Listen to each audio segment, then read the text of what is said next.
Good morning, good afternoon, good evening, folks. Michael Zuber, one rental at a time, back with the one and only Matt, the mortgage guy. How you doing, buddy? I'm doing good, Mike. How you doing? Well, we seem to do this about once a month. I guess technically once every 6 weeks is when there are Fed meetings other than Jackson Hole. So we have Fed Day. We are talking at 10 a.m. Pacific, which is about 90 minutes before we will hear what we hear. So I thought I would ask you about three things or four things that I think are important today. Sure. I actually think the rate increase is the least important.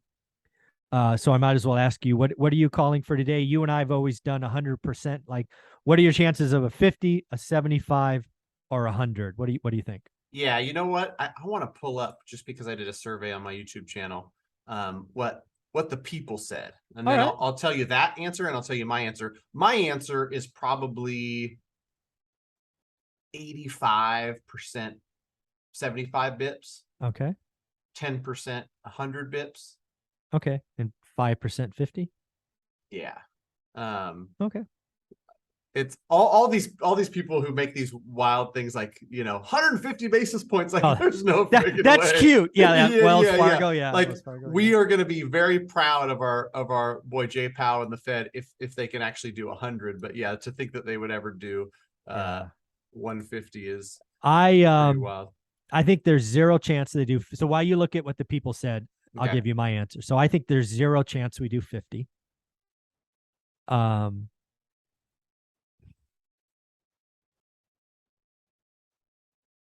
this is what I think they're going to do versus what I want. I think I got 90%, 75, and then 10%, 100.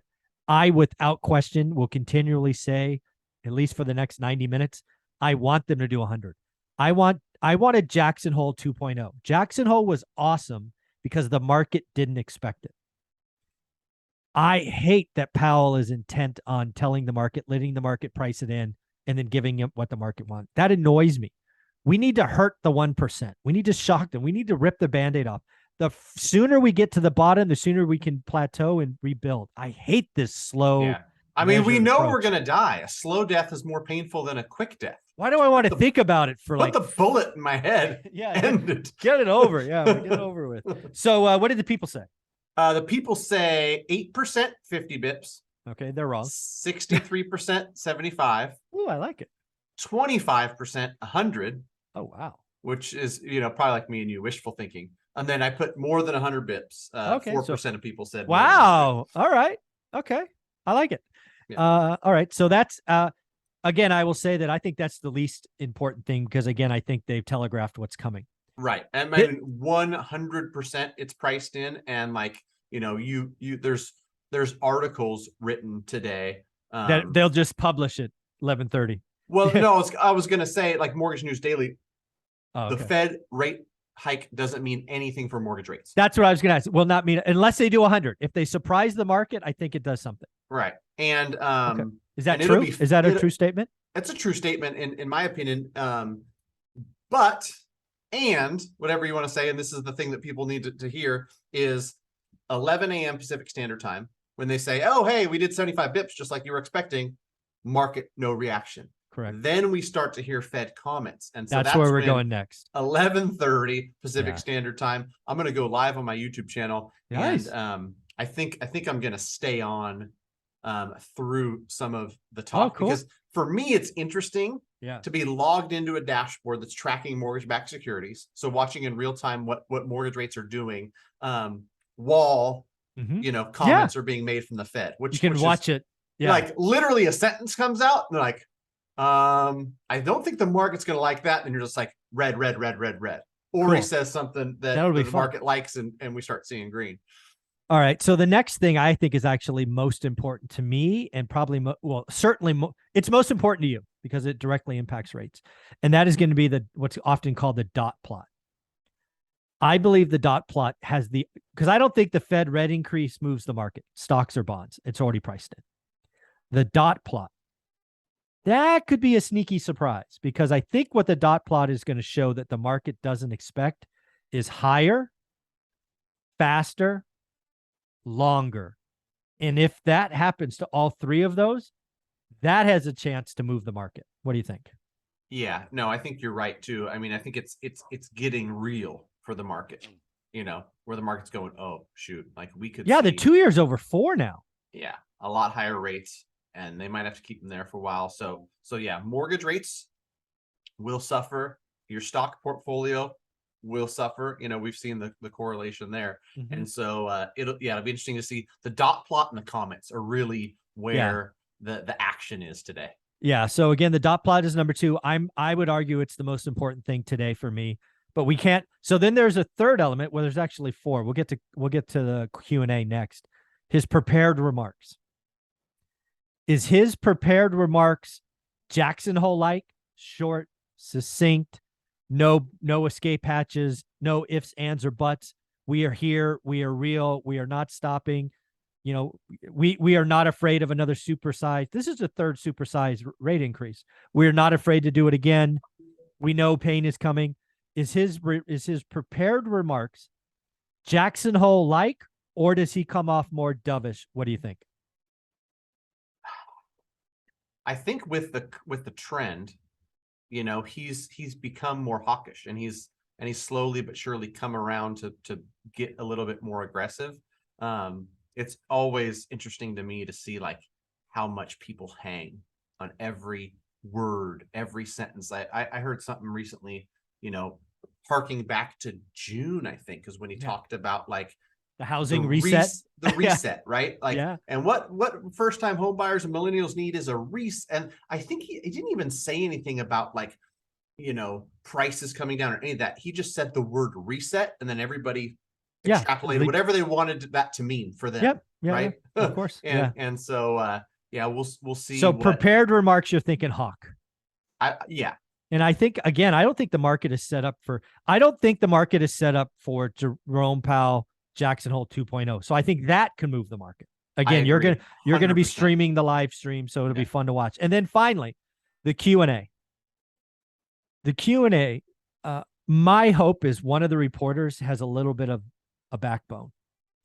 I want them to ask, Jerome Powell, you say pain is coming. What might that look like? I want him to define it. I don't think he will. I think he'll Fed speak his way out of it.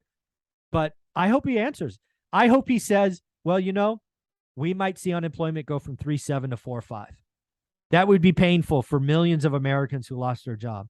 But in order for us to beat inflation, there's a little pain now or a lot of pain later. And I am here to tell you we're going to cause pain now versus a lot of pain later. I hope he has the stones to say it. I don't think he does. But again, we are here. Let's get through this thing. Right. Yeah. I mean, and it'll be interesting to see, soft landing and all these sweet words versus like, it's going to be painful.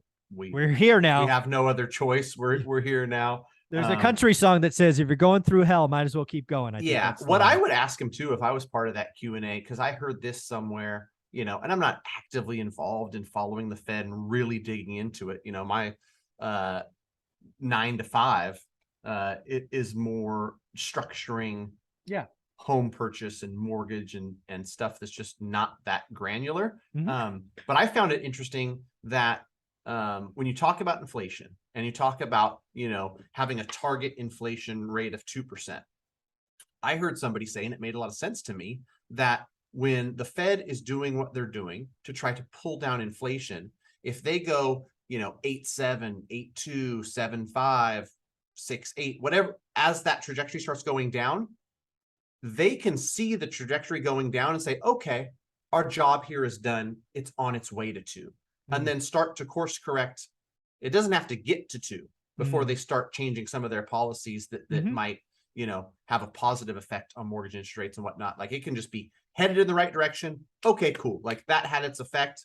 We expect 6 months, 12 months from now, it to land where we want it. So now we can ease off of some of this, tightening. And it'll be interesting to see if there's any talk of that, because I didn't honestly think about that. Right. I just thought to myself, like, oh, if they've got work to do and they're targeting 2%, they're going to go to work, see that 2%, and then they reassess. The one thing I would caution on that, and Jerome Powell is a student of history, he's already brought this up.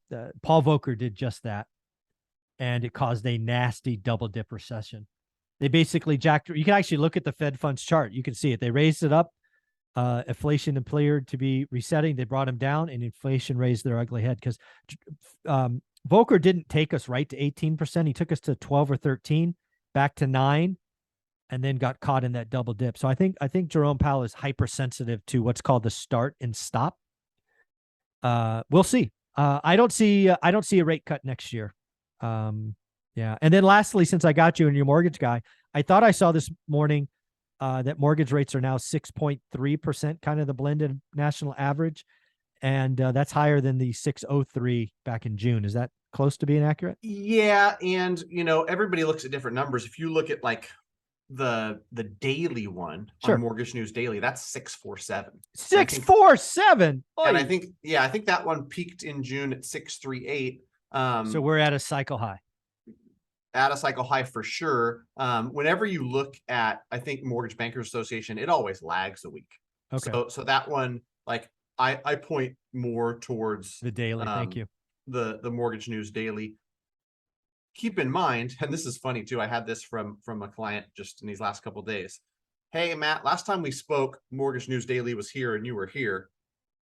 So now that it's here, I expect you to be here. And I said, it's not exactly how it works. Maybe. Right? It's close where it's like they might be 6.3, we're at 5.875. They might say 647. And I mean, this client knew more than the average Joe and said, listen, I've got a 790 credit score. I'm putting this much down.